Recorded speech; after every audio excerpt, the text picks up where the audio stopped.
झरनों के बीच बसा हरिपुरा गांव की कहानी।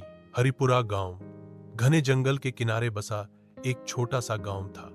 वहां की हवा में हरियाली की खुशबू थी और लोग दिल से एक दूसरे के सच्चे थे।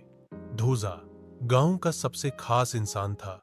रामलाल दादा बुजुर्ग मगर फुर्तीले चौकीदार, जिनकी सफेद मूछें उनकी शान थीं और आंखें तेज तर्रार जैसे किसी बाज की।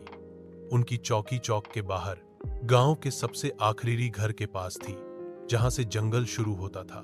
रामलाल दादा हर शाम लालटेन लेकर गांव की गलियों में निकलते, कुत्तों को बिस्कुट खिलाते और हर दरवाजे पर खटखटाते। लेकिन जंगल की दास्तां कुछ और ही थी, जो लोगों के दिलों में रहस्यमय डर भरती थी। कई सालों से गांव में कहा जाता था कि जंगल में रात को किसी बच्चे की हंसी, किसी औरत की सिसकी सुनाई देती है। कुछ लोग कहते थे वहां कोई भटकती आत्मा है, तो कुछ कहते थे कि जंगली जानवर इंसानी आवाज निकालता है। रामलाल दादा हंसकर इन बातों को टाल देते, लेकिन उनकी आंखों में छुपा हुआ दर्द कोई नहीं देख पाता था, क्योंकि 30 साल पहले उनका बेटा भी उसी जंगल में खो गया था और आज तक उसका कोई पता नहीं मिला था। छार छार एक भीषण बारिश वाली रात, जब गांव के सब लोग अपने अपने घरों में छुपे हुए थे, रामलाल दादा को फिर वही अजीब आवाजें सुनाई दी। एक बच्चे की बुदबुदाती पुकार। दिल थाम कर वे लालटेन और छड़ी लेकर जंगल की ओर बढ़े। रास्ता फिसलन से भरा, पेड़ हवा में धीरे धीरे झूम रहे थे, हर झाड़ी से जैसे कोई निगाहें टेढ़ी मेढ़ी कर रहा हो।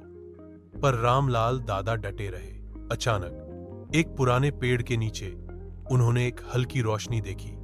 उस रोशनी के बीच एक बच्चा था, बिल्कुल उनके खोए बेटे जैसा। लेकिन जैसे ही वे पास गए, वह बच्चा धुंध की तरह उड़ गया और एक मीठी पर रहस्यमय हंसी पूरे जंगल में गूंज उठी। दारहर सुबह जब गांव वाले रामलाल दादा को खोजने गए, तो उनके हाथों में लालटेन नहीं थी।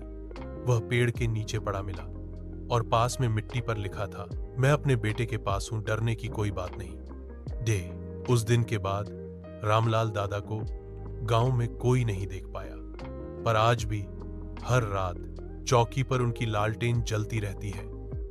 गांव वाले कहते हैं कि रामलाल दादा अब भी गांव की रक्षा करते हैं, एक रक्षक जो अब इंसान नहीं बल्कि आत्मा बन गया है। छाछ और बच्चे जब डर के बारे में पूछते हैं, तो गांव के बुजुर्ग मुस्कुराकर कहते हैं, जब रामलाल दादा नहीं डरे तो हम क्यों डरे, तो हम क्यों डरे।